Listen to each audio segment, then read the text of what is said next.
盛长哥从袖子里掏出一个小册子。天启62年2月初9，伯爷在南风楼和人争小官，被打掉了一颗牙，命家丁将那外地商户打死，扔去乱葬。天启62年4月初8，在揽月楼强行带走陶红做你的小妾，陶红不从，第二天发现被凌辱，死在房间里。天启63年元宵，陶哲思长街纵马，踢伤路上孩子，家人理论他命人打死了孩子父亲。天启63年6月初3，陶哲思看到街上一个女子貌美，纵弩抢回府中。无耻小儿，竟然胡编乱造！陛下，您可要给臣做主呀！长哥，你怎么说？这些消息，盛长哥是怎么知道的？陛下，长哥想要问问，因为我和陶哲思打架，所以程平伯就派人射杀我，是吗？射杀？射杀，就在打完陶哲思回家的路上。剑呢？昨日不敢回府，去了裴森那里，顺便让裴国公给查了，和上次一样的剑。昨夜盛国公府进了贼人，直奔盛世子院楼，泼了油点了火，如今整个院子已经是一片灰烬。程平伯，你有什么说的？臣冤枉呀，真不是臣做的。不是你，难道是我自己？你满口胡言，栽赃陷害，你的头说不定自己跌的。国公府的大火，说不定是你得罪的人太多。这些消息是来的路上，我花了大价钱从凌天阁买的。老奴可以作证，花了盛世子2万两银子。射杀盛世子，臣在场。国公府大火，臣等去了现场，的确是泼了火油，只泼了盛世子的屋子。陛下，一群百姓聚集在顺天府，说是要状告程平伯和程平伯公子，他们的家人进入伯府，再也没有音信了。来人，彻查程平伯府，朕要看看究竟牵扯到多少龌龊的事情，竟然敢草菅人命！臣遵旨。陛下，臣冤枉呀！臣冤枉呀！他怎么也想不到，今日来求个公道，竟然把自己折进去了。陛下，陛下饶命呀！陛下，都是造谣呀，都是盛长哥诬陷。黄伯伯，哥儿把爷爷留下的生活费都花光了，哥儿的屋子烧了，怎么办？以后哥儿可不可以来黄伯伯这里蹭饭？王德，送哥儿去找陆天笑。程平伯府里还能没有零花钱吗？哎，就拿2万两，如果不小心多了，就当黄伯伯是赏赐我的。鬼精灵。盛长哥呵呵笑着出了大殿，满眼都是闪闪发光的银子。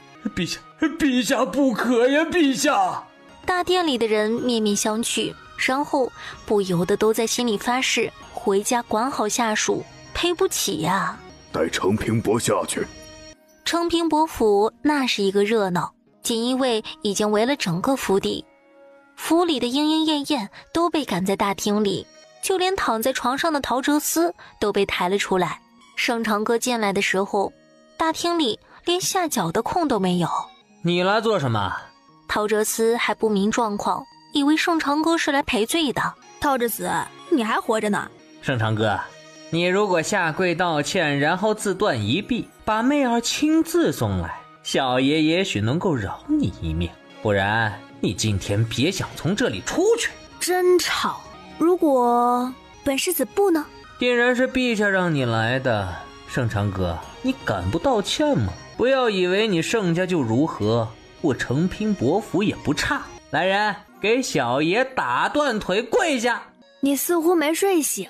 陶哲思终于感觉不对劲儿，为何他这么久都没有人过来？程平伯和程平伯公子草菅人命，陛下让锦衣卫彻查，有冤申冤，无冤报仇，早说早离开这个虎狼窝。不可能，不可能！真的？若是盛世子能给奴报仇，奴是死也甘愿的。思琪，准备小本本，记，每一句话都记，不许漏掉一个字。谁说的，最后让谁按手印。放心，今日就报仇。王伯伯，来，咱坐着喝茶。王德笑得眉眼都看不见了。陆大人，若是说了，准许保留私人物品，如何？自然，有劳盛世子了。您父本是良家女子，有夫君孩儿，那日上街买菜被陶哲思看见，直接带了回来。民妇若是不从，他就要弄死夫君孩儿。如今民妇家人早就杳无消息。贱人，小爷看上你是你祖坟冒青烟了。你那夫君和那个小畜生，小爷都已经处理了。不可能，不可能！你答应过我的，我从了你，你就放了他们。你答应过我的。你且待着，他说死了你就信？大人，奴婢有一事，不知道该不该说。你说。奴婢曾经看过少爷身边的小厮，夜里扛着东西出去，也曾看到他在后花园的一排柳树下埋东西。你个贱婢，我杀了你！去，带锦衣卫去挖。程平伯本来就站错了队，不然程平伯府这么多年不会这么低调，也不会这么衰落。大人，后院有尸骨。陆天笑冷冷地盯着陶哲思一眼，直接看着陶哲思尿了裤子。王伯伯，咱们出去逛逛，这位，哎呀，辣眼睛。一群锦衣卫在程平伯府里拽了一些棉被出来，挖出来一具就放在棉被上。一排柳树下，不一会儿就摆满了尸体。去禀报陛下，目前已经挖出来8具，大厅所有的人都带过来。人是被带过来了，吓哭的吓晕的都有。大人，那口枯井里还有。大人，池塘里也有。大人，那些开得格外妖艳的花木下。这哪里是程平伯府，简直就是乱葬岗。看到了吗？说出点有用的，也许就可以保住一条命。如果不然，就等着砍头吧。大人，陛下让锦世子过来了，说抄家。盛长歌回头就看到景亭缓缓走来，抬到前院。整整26具尸骨。很快，整个程平伯府的东西都被丞相装着抬到前院，单是银票就有几百万两之巨。盛长歌到了书房，一点一点的摸索。找什么？景世子是担心我。景亭脸色一沉，没有说话。盛长歌也没有说话，只是一点一点的摸索下去。他挪开椅子，挪开书桌，咔嚓一声，小心！骤然失重下坠。奶奶的！四处都是嗖嗖的声音。我命休矣！对不住啊，害了你。你的伤要不要紧？我有上好的伤药。你伤哪里了？景亭冷冷地扫了他一眼，然后就吐出一口黑血。景亭肩膀的位置有血迹，血是黑的。景亭，可不是我轻薄你哦，是你给我机会的。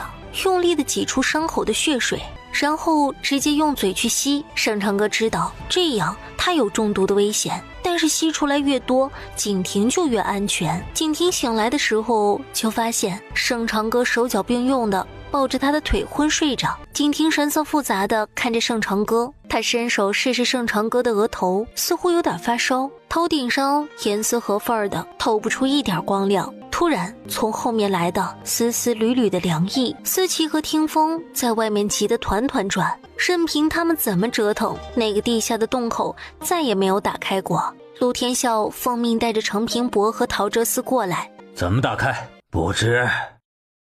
程平伯，你不要顽固不化，杀了我呀！带2个人走很值。你说。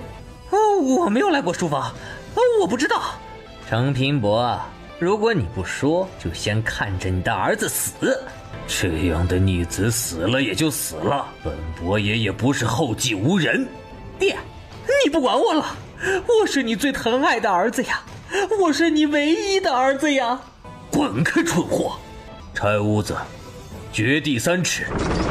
陆天笑的话音落下，猛然感觉到不对。程平伯呢？我看到了，你饶我一命，我就说。陆天笑低头冷冷地看着陶哲思。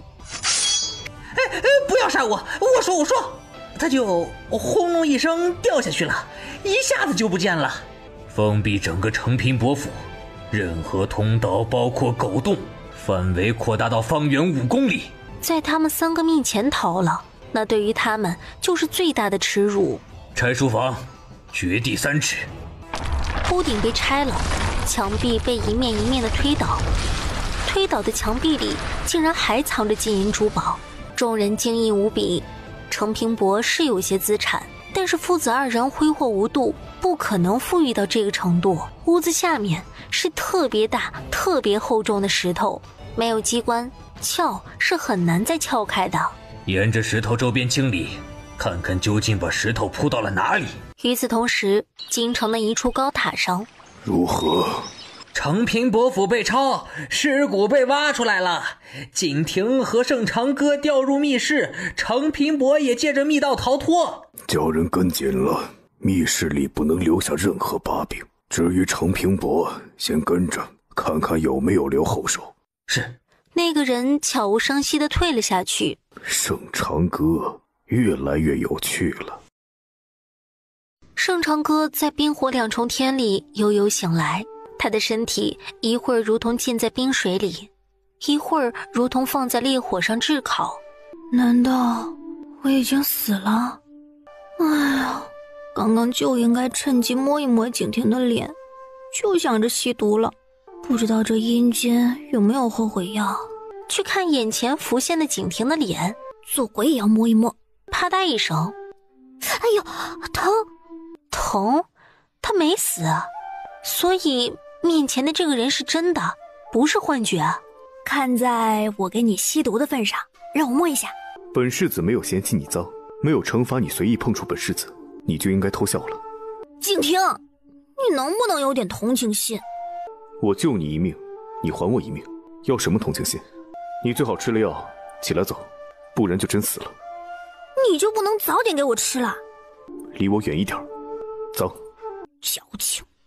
都是灰头土脸掉下来的，谁比谁干净？四下里一看，竟然已经不在刚刚的房间里了。这里的墙壁上有夜明珠，屋子里各种陈设一应俱全。盛长歌就把一旁的翡翠瓶子抱在了手里。先有命活着再贪财，死了带不走。我就拿了，你奈我何？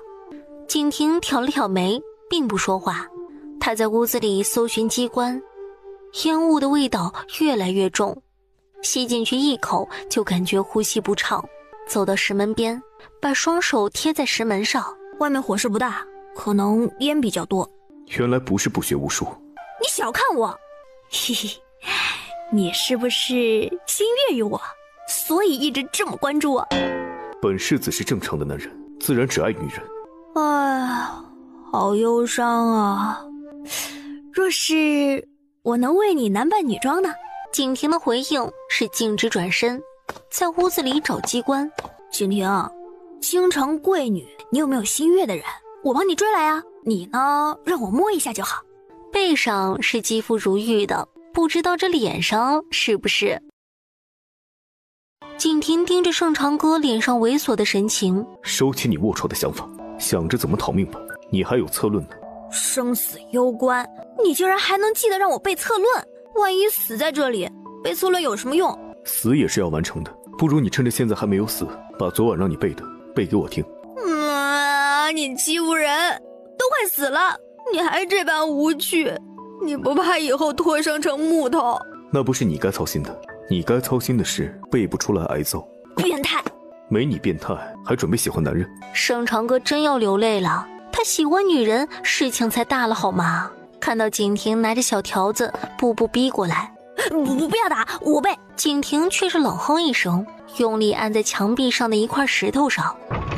那块相对光滑的石头咔嚓作响，一条灯火通明的道路延伸向不知名的地方。盛长歌看看这边，再看看那边，正常人不都是进来是哪里，门就是哪里吗？如果有烟火，是不是有人在？一边说着，一边对着门的另一边的几块石头快速的逐一按下去。已经往暗道走的景亭阻止不及，眼睁睁地看着石门开了，浓烈的烟雾瞬间笼罩了整个房间。盛长歌！盛长歌扑通一声趴在了地上，迅速地往外爬。盛长歌！盛长歌听到了，但是不能回应，因为前面的脚步声越发的快了。接着往前爬，这个时候盛长歌突然有了孟尝云临战时的感觉，前面能够看到一个人影，一直到没有烟雾的地方他才停下来，在墙壁上摸索着打开了一道门。他左右张望了一下，才进去。在门划开，即将合拢的时候，盛长歌悄无声息地窜了进去。真是有钱。那个人从书架上拿下来一个盒子，打开，从里面拿出很多信件，这是要烧毁。手里抓着一个小东西，就弹了出去。谁？就往博古架的方向去了。盛长歌飞快地想要从桌子上去抓信件，但是盒子被重新盖上了。程平伯重新回来，从书架上拿下来很多东西，开始烧东西。盛长歌心急如焚，不明白景亭怎么还没有跟过来，他一个弱鸡真的打不过呀。盛平伯转身去抱书，盛长歌飞快出手，从燃烧的火盆里抓了一把，迅速地塞到鞋底，踩灭火焰。程平伯回头看着火盆，微微愣了一下，一身黑衣的人就出现在屋子里。哼，你来了，我以为还要等一会儿。盛长歌按着自己的胸口，心都差点跳出来了。你主子让你来的，救我还是杀我？这要取决于你。这取决我有没有暴露出你主子，把我留下任何的把柄，是不是？杀手没有说话。哼，我要是说所有的把柄都在这间屋子里，你要怎么做？你确定？他手上有我最后的把柄，那就是我的命。我知道自己该做什么。程平伯笑了笑，把手里最后一封信放进火盆里。杀手的长剑毫不犹豫地抹了程平伯的脖子。我这条命给他，让他给我留下一滴血脉，就当是这些年我们父子为他做事的报酬。裴家、金家、盛家、孟家，一个一个的走了，今天我来了。他很好。程平伯的嘴角骤然展现笑容。你就和你这些财富秘密一起葬在此地吧，算是主子对你最后的仁慈。盛长歌陡然一惊，他是要毁了这里？景亭难道还没有发现自己在哪里？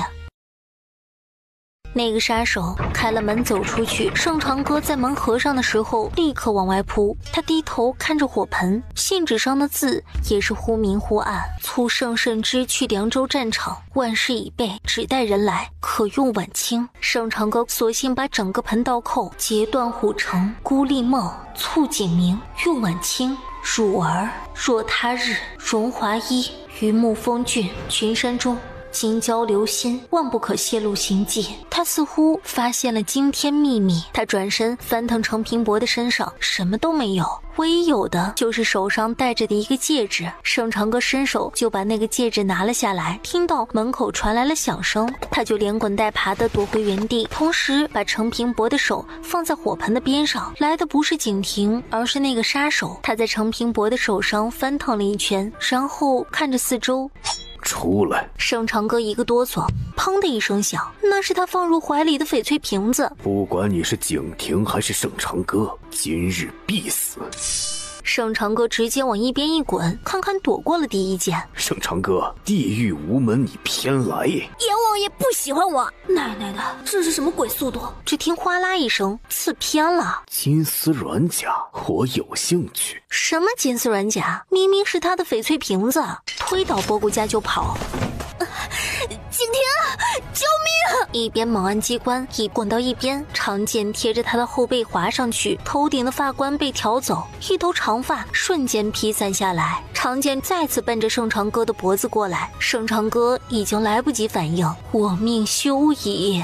动我的人找死！景亭就要从外面飞进来，那杀手转身飞出去，短剑射入其中的一条石缝，而他已经逼着景亭退出去。难道还有自毁程序啊？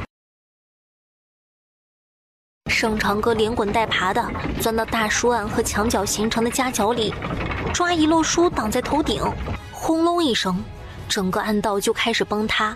景亭追着杀手，还没有出暗道，暗道就开始倒塌。他从塌陷的地方飞上地面，回头一看，整个承平伯府的地面都在塌陷。盛长歌！景亭飞奔回去，到处都是塌陷的废墟，完全无法判断盛长歌究竟在哪个位置。空气有毒，注意回避。世子，走。锦世子，我家世子呢？沿着书房往南往，你家世子在底下。思琪和思墨的脸色瞬间苍白，一声呼啸响起，须臾之间，就有不少人从承平伯府外面进来。哇，世子被埋在下面！哇，盛长歌在下面！锦衣卫和景亭的人也都捂着口鼻过来，沿着景亭指的方向清理。这里，挖这里！人群蜂拥过来，从一边开始清理，等到看到一大片石头屋顶都已经压下去，众人的脸色都很差。从周边开始挖。都说祸害活千年，他可不相信盛长歌死了。景世子，长歌呢？景亭没有回答。圣战看着在场的众人，还有什么不明白的？歌儿啊，你让你爷爷怎么办呢？挖，使劲挖！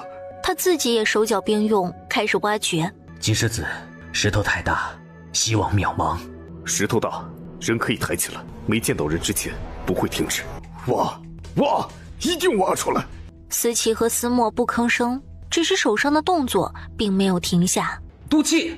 有人惊呼一声，咕咚一声倒在地上，人群退开，等着毒气散去。景亭的脸色越发的黑沉，圣战的双手滴滴答答的滴着鲜血，眼眶通红。毒气一散，国公府的挖，活要见人，死要见尸。直到晚霞如血，夜幕降临，也没有什么消息。唉，锦世子，不要自责，陛下派工部的人来了，你看能不能从巨石下面掏，应该比上面容易一些。有劳陆大人了。他的脸色惨白，嘴唇有点发乌，身体里还是有余毒的，强自撑持到现在已经很不容易了。世子，暮雪送来的，喝了吧。景亭接过来一饮而尽，嘴里的苦味一直蔓延到心里。恍惚中似乎又看到了盛长歌，从城楼上落入他怀里的盛长歌。他说喜欢他。工部的人，盛国公府的人在用木棍支撑巨石，然后往下挖。有一只脚，小心一点，看看能不能拽出来。下面的人挖，思琪和思墨小心翼翼地往外拽，下面的洞还没有挖出来，人就拽出来了，除了2条腿，上半身已经没有了。歌儿，不会是歌儿的。哇！死也要有个全尸。挖！挖掘在继续，只是整个现场除了挖掘的声音，再也没有半个人说话。终于血肉模糊，看不出本来模样的上半身被挖了出来。国公爷，圣战对不起你，没有护住歌儿。景亭站在原地没有动，他抬头看着天空，寒星极点，却是让他眼睛酸涩。我不信。思琪喃喃说道，转身就跑。景世子放心，即便国公爷不在，圣战也会守住国公府，让歌儿入土为安。国公爷那里还要景世子让暂时瞒着，他本来就在瞬息万变的战场，圣战怕。如果知道这个噩耗，国公爷……景亭却是没有回答他，只是缓缓地低下头。他的黑漆漆灰扑扑的鞋子上，一只手正搭在上面。谁他奶奶的说小爷死了？阎王爷敢收小爷吗？思墨，听风，救人！救人！周围的人齐刷刷地看着景亭，怕是景世子魔怔了。人不是在木板上吗？景世子，你节哀。唉，景世子，盛世子已经去了。长歌，盛长歌呀，你个混蛋！你说过和我一起下场的，说过一起喝花酒的，你怎么可以撇下我？你这个负心汉！众人面面相觑，负心汉还可以这么用？你走了我怎么办呀？喝酒没伴，打架没有对手，再也没有人坑我钱夺我女人了，人生多么无趣呀！世子，我们来送你一程。废墟之外，齐刷刷地站着无数的女子。盛长哥，你回来，你回来呀！小爷保证一辈子管你吃喝，再也不和你争妹儿，再也不和你打架，对你言听计从啊！景婷只是感觉额头青筋暴起，怎么就没有人听她说？裴森，你个王八蛋，谁死了？等小爷我爬出来，你要赖账，小爷就打死你！让陆院士先过来，小爷中毒了。鬼啊！速度是那么快，眨眼之间已经没有踪影了。谁是鬼？你丫的才是鬼，不是你大爷！众人惊恐的目光终于落在景婷的脚下，就看到一双手用力地抓着景婷的鞋子。外面的谁在？挖一下，小爷我出不来。众人终于后知后觉地知道景婷为什么说救人，真是佩服景婷的淡定，这样的情况下竟然还能站在原地不动。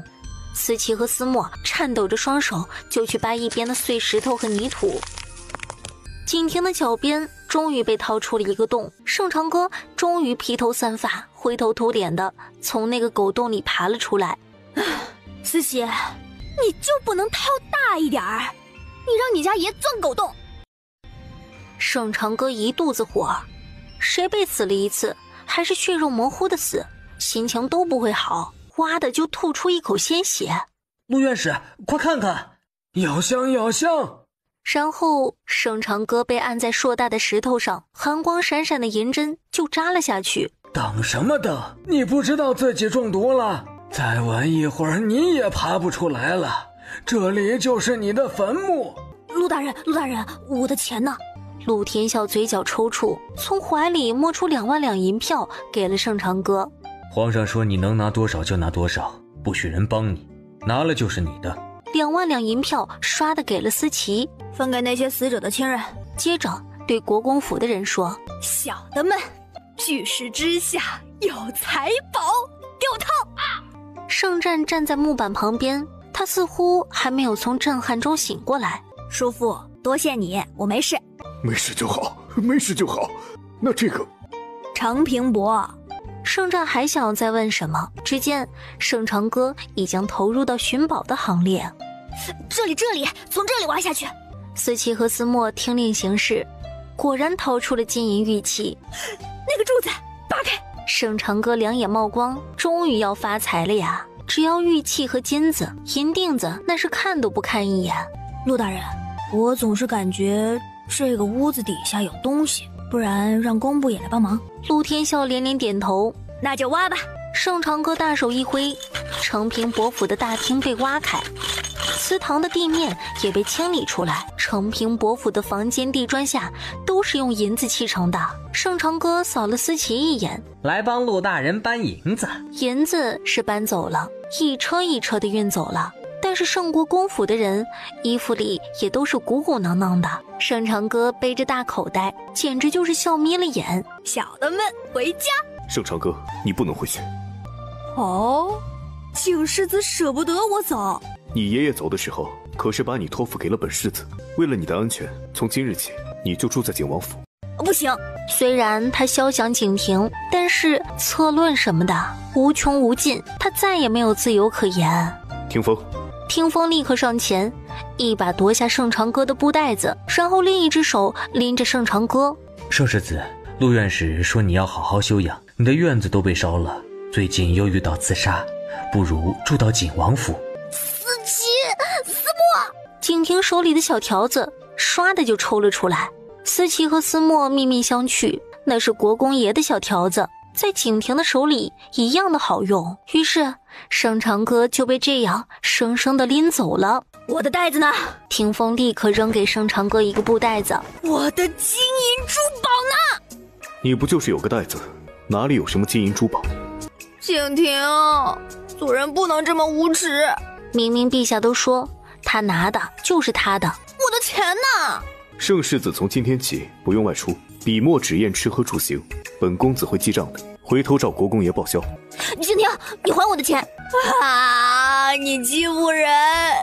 景婷，你太可恶了！我辛辛苦苦的找来的，凭什么拿走？景婷终于停下脚步回头，目光落在他鼓鼓囊囊的怀里。你确定要这般扰民？不扰民了，不扰民了，我住在哪里，这就去。策论放在你桌子上了，记得背。没有人性的家伙！盛长哥在屋子里转了一圈，还没有找到地方放那些宝贝，王德就来了。盛世子，陛下接你入宫，陆院使已经候着了，要给你仔仔细细的检查一下。哎，伯伯，我累死了，不能明日吗？盛世子就在轿子上睡一会儿，咱家让樵夫抬得稳一些。那就走吧。哥儿本来想要做点什么的，但是还没有开始，就来了一个黑衣杀手，应该是杀手吧，就是浑身都躲在黑色的衣服里，只露出2只眼睛。是杀手？他们说了什么？哥儿记性好，演给黄伯伯看。不过哥儿有点不明白。你主子让你来的，救我还是杀我？这要取决于你，这取决于我有没有暴露出你的主子，怕我留下任何的把柄，是不是？那就好，他日若登高，你就和你这些财富秘密一起葬在此地吧，算是主子对你最后的仁慈。盛长哥惟妙惟肖的演完，眼巴巴地看着木刚。黄伯伯，他们在说什么？什么主子登什么高啊？关裴家、盛家、景家、孟家什么事啊？木刚的脸色越发的冷沉，此时他还有什么不明白的？当年程平伯和老伯爷支持的可不是他这个皇子，先皇怕他们兄弟相残，定下储君的时候就把当时的皇子分封各地，如今还健在的只有楚王，也就是当年程平伯支持的皇子。会是楚王吗？黄伯伯，你去侧殿休息，陆院使在那里等着你。嘿，黄伯伯，哥儿还有好东西，不过要换银子。为了给黄伯伯抢下来一些东西，哥儿的手都烧破了。什么东西？盛长哥在木刚期待的目光下，缓缓地从怀里掏出一个翡翠瓶子，一把翡翠戒指，一对翡翠手镯。盛长哥，哎呀，别急，黄伯伯，塞在最里面，哥儿从火盆里抢出来的。继而从怀里掏出一封烧了一角的信件，给黄伯伯，程平伯转身拿书的时候抢出来的。里面写了什么？不知道啊，都是人，没有来得及看，也不敢看。黄伯伯，快点看看有没有用，有用要赏哥儿。你一个小财迷。木刚松了一口气，打开信件扫了一眼，没用吗？银子跑了，白白烧疼了我的手。那这个呢？实在是来不及偷更多，哥儿怕死。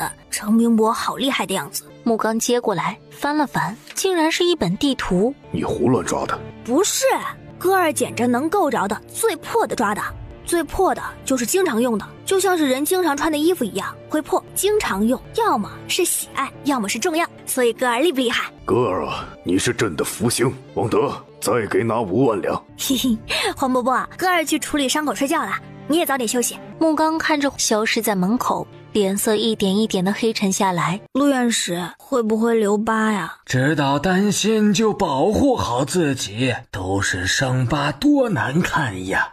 景婷慢慢走了进来。景美人是担心我吗？不要让本世子听到第2次。景婷，你这么个样子会找不到媳妇的，知道吗？哼，我家世子一招手，姑娘排成队，让我家世子挑选。哟，听风啊，有一个词是宁缺毋滥，破车才需要很多备胎。你说你家世子是破车吗？听风憋得脸通红，这话怎么接啊？你还是先管好你自己，等本世子下朝一起回去。我要睡觉，不要。你以为你说了算？景婷冷哼一声，转身出去了。盛世子，你和景世子有仇吗？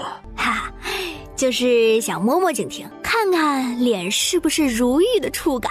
没摸到，就是调戏了一下下。盛世子调戏景世子，哎呦，你就自求多福吧。盛长哥伸了个懒腰，自求什么多福？他又不嫁给景婷，调戏完就跑。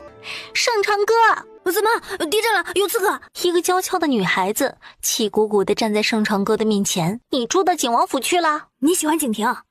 你竟然这样和本宫说话！哎，公主，别炸毛。这是穆北翼的妹妹，皇后的女儿，长公主穆念晴。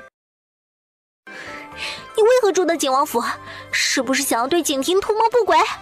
我也不想啊，爷爷要找人管教我，陛下点的景婷，我有什么办法？你不喜欢景婷，京城女子心头的白月光，这要是让一个男人给追走了，他们颜面何存？哎，我就想摸摸那张比女人还要白皙的脸，看看是不是真的。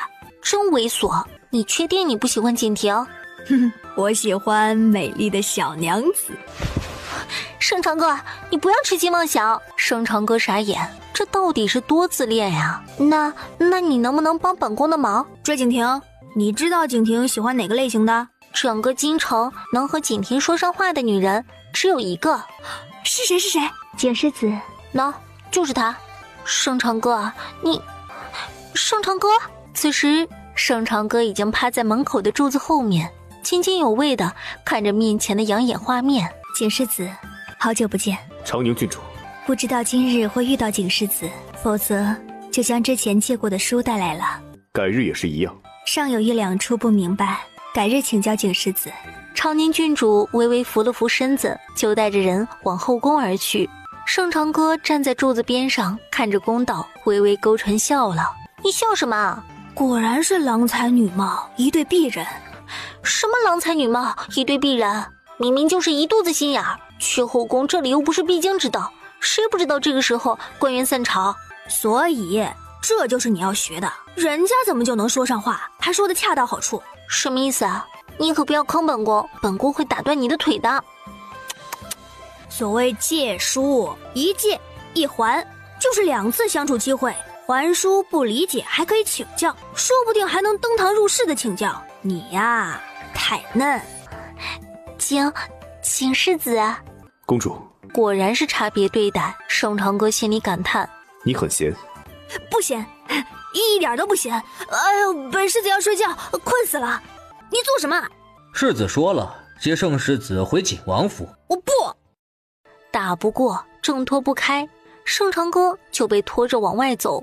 盛长哥咬牙切齿地想，他一定要找个机会胖揍听风一顿。竟然敢这么对待小爷啊！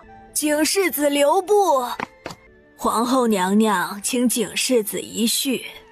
母后。公主，皇后娘娘说了，现在你最好待在自己的宫里，不要出门。景世子，请。听风拎着盛长哥跟在后面，亦步亦趋。来人，请软轿送盛世子回府。景婷挑了挑眉，没有说话。嬷嬷，多谢，本世子这就回家。从听风的手里挣脱，跑的那是一个快。皇后的宫里，被禁足的皇后一身长服坐在那里，看到芝兰玉树的景婷从外面进来，她盯着景婷看了半晌，才屏退所有人。景婷，本宫知道你在找害死你父母的凶手。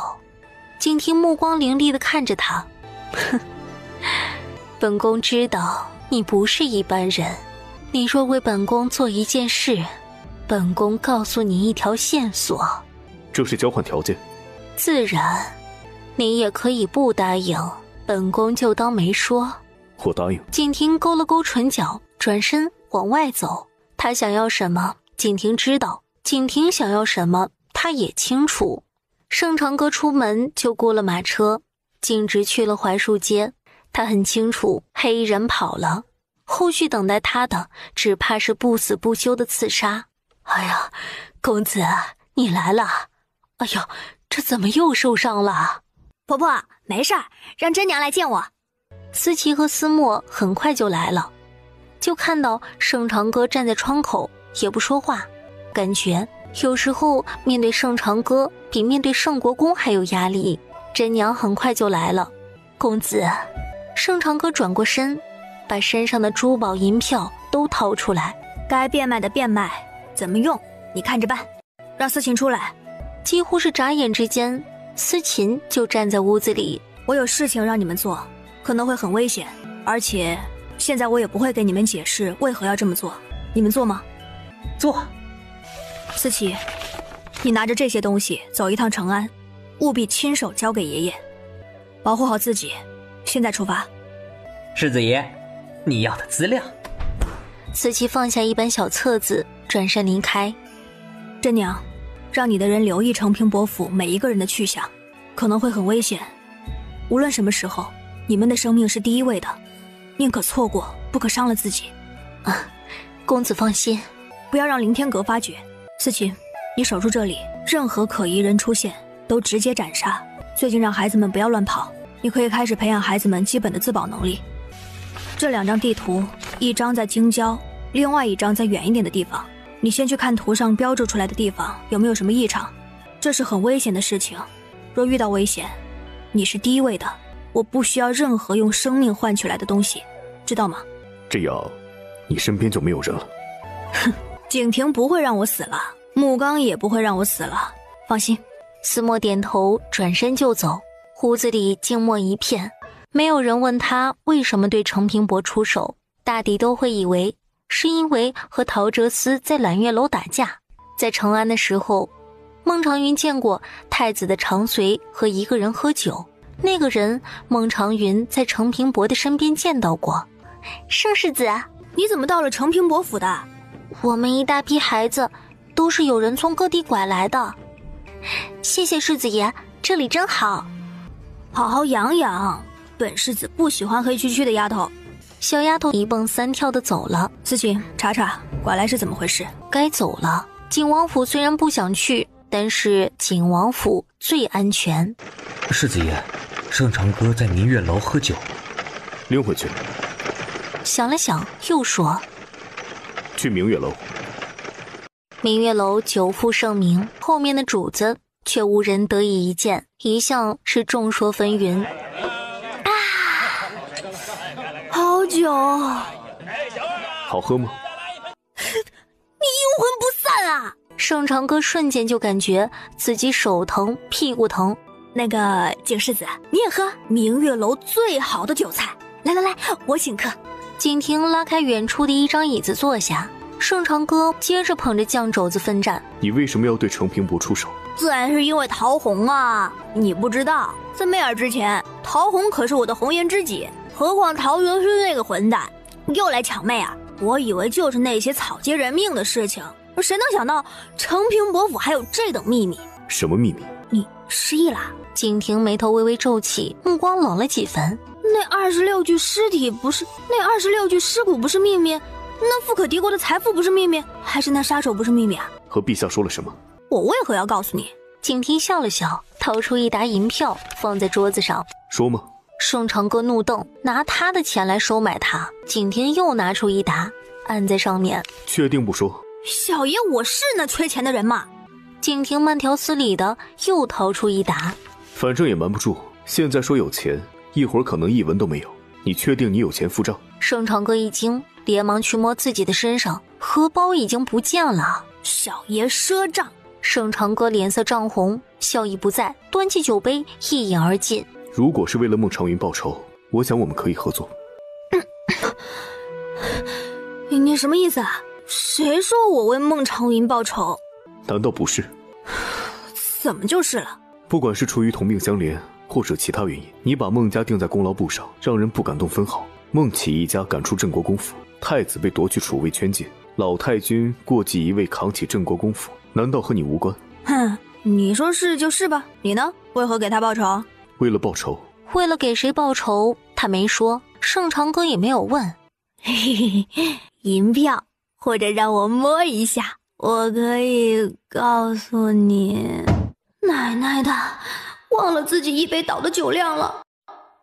盛长哥。屋子里一片静默，无人回应他。景婷拿起筷子戳了戳盛长哥。听风，世子爷醉了。醉了？就那一口？有人就是沾酒就醉，不分量多量少。那个黑衣人还是没有消息？没有。世子爷，密室里有什么啊？帮人带着陆天啸清理承平伯府，尤其是承平伯死的那间屋子，一定要想办法看看巨石下都有什么。盛长哥给了他一本书和一封信，换来10万两银子。知道内容吗？不知，但是陛下的隐卫出动了，天未亮已经出了京城。盛长哥走后，他们几乎砸了御书房。有什么异动吗？一切如常。京城发生了这么大的事情，竟然一切如常。营卫有人跟着吗？出去的不少，跟着一批，无法全部跟着。拎着他回去。一出门就和一个人差点顶头撞上了。王爷。锦世子。景亭点了点头，从他的身边走过。王爷，这是盛世子喝醉了，我家世子让小的带回去，捡一些容易刻画的，装好食盒。本王要去看老太君。哎呦，小师弟这是怎么了？一群精卫武学的人从外面勾肩搭背的进来。喝醉了。小师弟酒量不行啊。景世子这般看着，是不是科举有望？没错没错，有景世子看着，盛长哥定然一日千里的进步，说不定真能光耀我精卫武学的门楣呢。鬼扯，光耀的也是盛国公府。你忘了沈祭酒也说可以让盛长哥去国子监了。抢人那是不行的，我精卫武学可不是吃素的。就是得多压小师弟高中。不过下场考状元，穆北明笑着摇了摇头，径直出了门，往镇国公府的方向去了。霆锋，请陆院士给老太君诊脉，看看中的毒有没有好了一点，你陪着去。霆锋点头，转身走了。盛长哥就被放在景亭的脚边，呼呼大睡。景亭低头看着他，神情里都是嫌弃。大黑不知道从什么地方窜出来，似乎是闻到了盛长哥脸上的肉味儿，对着盛长哥的脸就舔了起来。世子爷，大长公主遣公主府长史来探望盛世子。景亭挑了挑眉，示意侍卫把盛长哥抬进去。锦世子。堂长室请坐。大长公主让奴婢来看看盛世子怎么样了。不知道盛世子在吗？国公爷在前线，盛世子总要好好的才好。景亭会伤心的，不过也许惊吓太大。盛世子喝醉了，如今人事不省。没事就好，这些补品是大长公主吩咐的。盛世子既然住在景王府，就送到这里来了。景亭代盛长哥多谢大长公主关怀。最近京城频频出事，大家都很紧张。大长公主后日举行赏梅宴，请景世子和盛世子一同前往。大长公主可是念叨景世子了。景亭也想大长公主了，一定去。世子爷，镇西将军府来探望盛世子。世子爷，镇国公府来人探望盛世子。景亭皱眉，景王府从来没有过的热闹，他真的很不适应。盛长哥醒来的时候，天色已经晚了。大黑，你做什么？这一屋子的礼盒是怎么回事儿？酒醒了。靠门的位置坐着景亭，正在慢条斯理地翻着小册子。盛长哥一惊，伸手去自己的怀里摸，哪里还有思琪给他的小册子啊？你搜身了？你那么脏那么臭，你感觉本世子会翻？是大黑翻出来的。他翻和你翻有什么区别？大黑，我要宰了你！大黑嗷呜一声，直接窜了出去。本世子是人，自然和畜生不一样。大黑喜欢你，你们大概是同类。景亭，你要陪国公府女眷的资料做什么？他竟然用一双筷子夹着小册子，刚刚翻书的也是筷子，这是有多嫌弃他？盛长哥干脆把头往膝盖上一扑，不理会了。这大长公主府、镇西将军府、镇国公府来探望的礼物都收到库房去。那是我的，就当做弄脏了房间的赔偿。你有意见？我有意见。你有意见也憋着，本世子的地盘，本世子说了算。盛长哥气得说不出话来，良久才憋出来一句：“我要回家。”做梦比较快，酒楼里欠本世子的解释，来吧，说给本世子听，说不定本世子能让你舒服一点。景美人，你是舍不得我吗？所以要圈禁在你的家里。我记得你以前可是不喜欢我，能躲多远就躲多远的。景亭脸色黑了一度，脚步后退了一下。舍不得就直说嘛，你说是宽衣解带还是灯塔暖床，我都乐意奉陪。景亭的小条子已经抽了出来。择日不如撞日，我这就沐浴更衣，香喷喷的去找你。半个时辰后查策论，背不出来，今晚没饭吃，沐浴水都没有。景亭，你混蛋！本世子要去钓鱼。于是春日的傍晚，寒风料峭，盛长歌坐在景王府后花园的凉亭里钓鱼，身边的侍卫捧着策论读给他听。景亭，快点上钩，今晚我要吃你。许是他的脸色太吓人，大黑都躲得3丈远。早晚吃你的狗肉，小爷是你可以觊觎的吗？大黑嗷呜一声，但是也不敢剧烈的抗议。你太有趣了，我比较好奇大黑怎么觊觎你了。干你屁事！他手里的鱼竿猛然一甩，男子一下子被鱼钩勾住了衣服，就被盛长歌给拽了下来，窜上去按住就是一顿胖揍。盛世子，这个不行，不能动手。滚开，小心连你一块揍。盛世子他是天王老子来了，本世子也先揍了再说，敢嘲笑本世子。你以为小爷揍不过你？等到景亭赶来的时候，就看到2个人在互掐。这是怎么回事？盛长歌和那个男子对视一眼，各自别开视线。穆北燕，你在做什么？打架呀，像小孩子一样。那是因为他不讲武德，上来不分青红皂白就打人，没办法。贤王穆北燕看到穆北燕一脸傲娇的点头。最近流行爬人家墙头吗？得亏景世子没有女人，这要是被怀疑成爬墙偷人可咋整？他早就知道他是谁，就是想要揍一揍。揍姓穆的，包治百病。他现在是神清气爽。谁偷人了？小爷满京城红颜知己啊，用得着去偷？所谓妻不如妾，妾不如偷，偷不如偷不着。谁知道你是不是就好这口？盛长哥，你丫的欠揍！小爷是那种没品的人吗？心情好爽，以后难受就揍穆北燕好了。盛长哥，你不是在背策论？我在安静的背啊。他爬墙偷看，还嘲笑我，我不该揍他耽误我学习吗？钓着鱼，侍卫读策论，你听，这也叫背？是啊，我就喜欢这么背啊，背书还不耽误钓鱼，今晚还可以吃鱼，不好吗？景亭差点爆粗口。你质疑我啊？我背给你听啊。盛长歌也不管任何人，叽里呱啦流畅无比的一口气背到底。好了，我背完了，回去洗漱吃饭了。盛长歌就这样大摇大摆的走了。就这样走了？不然呢？景亭，你生气了？滚！好嘞，我去找盛长歌，好喜欢他的性子呀。穆北燕从善如流的追着盛长歌跑了。盛长哥，听说你会带着人浪遍京城，不如带带我？墙头上给本世子扎上碎瓷片。西城楼上，盛长歌目光悠悠的看着远处的山林。城里一辆破旧的马车拉着棺木，柳氏的葬礼竟然寒酸至此。孟兄节哀，与孟兄相识一场，就送伯母一程。多谢盛世子。送葬的队伍慢慢的出城，往外面的山林而去。父亲临走有交代，母亲生前措出良多，让我买一块地，不让入祖林。老太君让入祖林，我拒绝了。那是我的妹妹孟云星，如果他们彼此相伴也好。盛长歌眉眼深深，没有多说话。多谢盛世子。孟兄不用客气，人入土为安，咱们下山吧。山林里一片寂静。听说盛世子要下场。嗨，被裴森坑了。精卫武学的教授已经上报了，连退堂鼓都不能打了。孟兄呢？准备下场的，不过家里经历这些变故，大概要等到3年之后了。孟兄有没有找顺天府？杀害伯母的凶手有没有线索？顺天府也在查，可是没有头绪。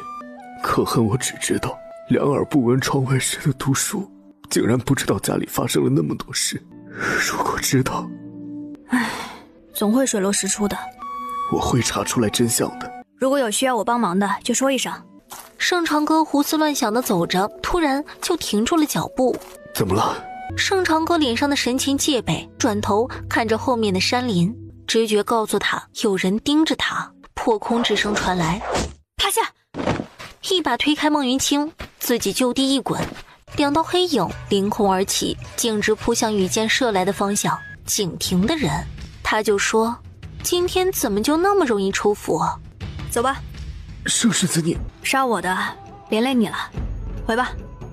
说着率先大步下山去了。一大早大黑就来了，对着床铺上的盛长歌就是一顿狂吠。吵死了，你有病吧？景亭凉飕飕地扫了盛长歌一眼，盛长歌一个哆嗦，想起昨日因为出门被刺杀，回头就被景亭抽了几条子，屁股现在还疼。这屋子我都走过了，摸过了，空气是我呼吸过的，整间屋子都是我的气息，你不怕污染了你啊？收拾干净，一会儿去大长公主府参加宴会。景亭冷飕飕地说完，转身要走。哼，桌子上你要的东西。发现书案上有一张纸，上面完整的记录了盛长歌在密室里听到的对话。你拿什么交换？你希望知道什么？我想知道程平伯提到的4大家都曾经出了什么问题。景亭深深地看着盛长歌，他还有保留，比如镇国公死于战场之前有什么事情发生，裴家、我的父亲、你的父亲，他们在死之前都遇到过什么事情，或者发生过什么事情。可以，不过参加宴会回来之后。那个不食人间烟火的景世子啊，那张纸我摸过了，字是我的手写的，不怕有毒吗？手指要不要洗洗啊？哼，摸不到你就让你先破皮。嘿嘿，盛长歌，昨天去哪儿浪了？小爷没找到你啊。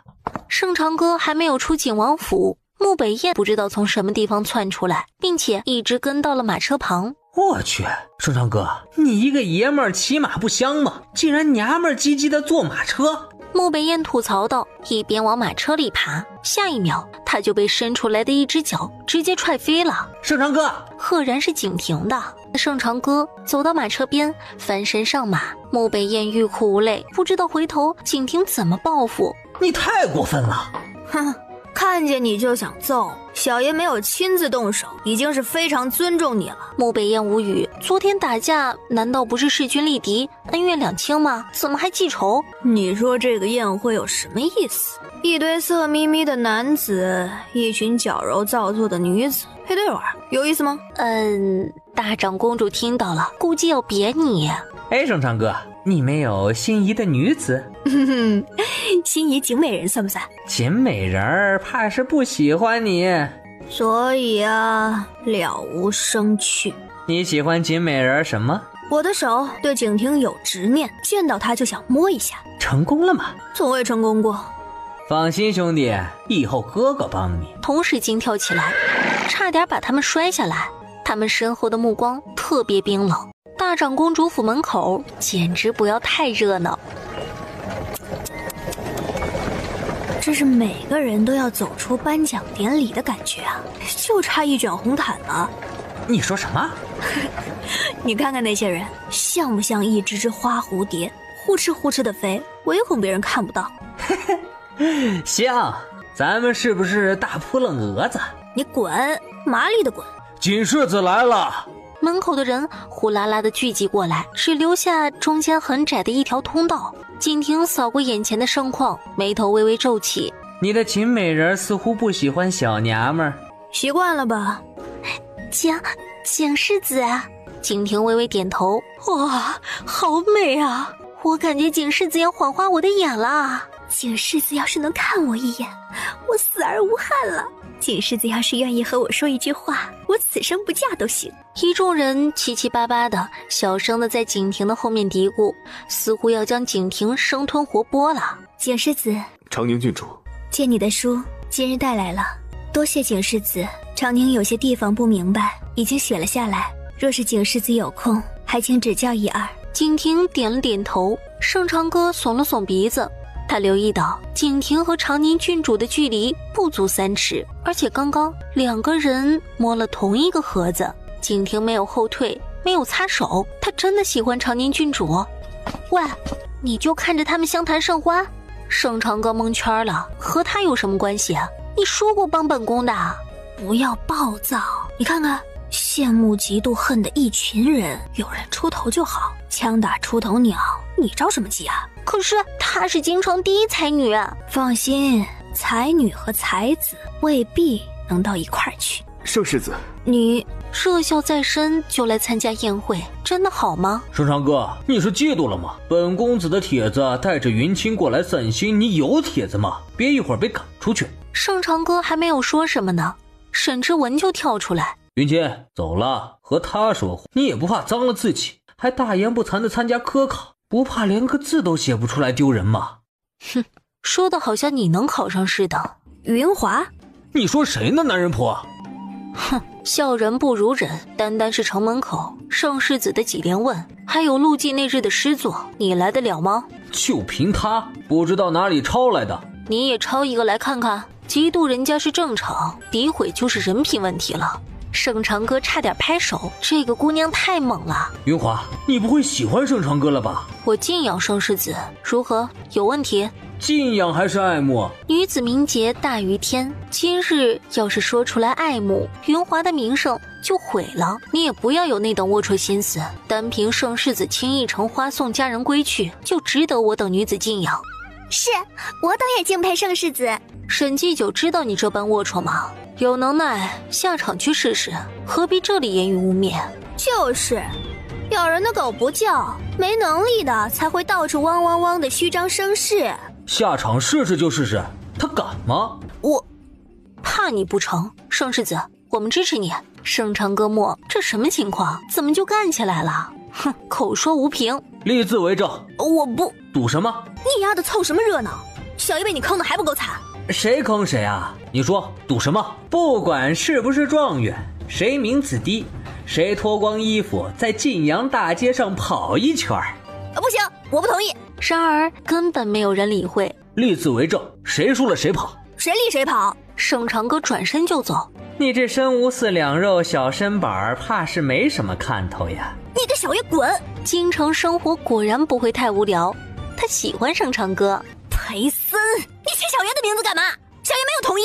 我们都同意了，盛世子鞭死他，我们支持你。盛长哥，等着跑吧。沈之文志得意满的一笑，扬长而去。怎么回事？盛世子和人相约裸奔。认真的？哎呀，自始至终我都没有同意啊，我什么也没说呀。裴森和沈之文签字画押，和我有毛关系啊？进了。盛长哥撅着嘴跟在后面，无趣。回头听人说森儿怎可这般胡闹？放心，小爷会打得他满地找牙的。我就是客气客气，你打掉我家弟弟牙干嘛？你为什么能够进来？盛长哥扫了他一眼，耸耸肩。哼，没有请帖也能混进来？怎么办？小爷也不想来啊。那就滚呀！平白污染了这里的空气。好嘞。盛长哥转身就走。瞧瞧那个怂样，也只有女人推理有本事。回来。盛长哥装作是没有听见，速度那是一个迅速。盛长哥，景世子，我不惹事还不行吗？请帖在本世子这里，人是本世子带来的，沈公子有意见。沈之文腿一软，怎么就招惹到景庭了？之文不敢。他身后的公子哥低头不语了。景王府出来的人都不是松包，哪怕你在景王府住一天，也把腰杆给本世子挺直了，别丢了本世子的人。意思是我可以狐假虎威呗？景庭都懒得理会他，转身就往里面走。那个说小爷只会在女人堆厉害的，你也厉害一个给小爷看看。小爷是京城第一惜花人，你是个啥玩意儿？说不定很快就要脱光了在晋阳大街上奔跑了，景世子也给不了你底气。说谁呢？你比小爷厉害不成？有种的站出来说。没有人站出来。知道你没种，整个京城都知道。小爷有没有种你知道啊，你是小爷肚子里的蛔虫啊。我说呀，这是大长公主府，都别吵吵，一会儿不是还有比武，比试上见真章。对对对，各位公子里面请，一会儿可以大战300回合。怕你呀，不过没有赌注，小爷没兴趣。言罢，转身大步朝里面走去。别走别走，有赌注有赌注。来来来，我押沈之文。来，我押500两。一匹汗血宝马，押盛长歌。我押沈公子。我也押沈公子。盛长歌头冒冷汗。云华，你要不要这么虎啊？他自己都没有那么相信自己好吗？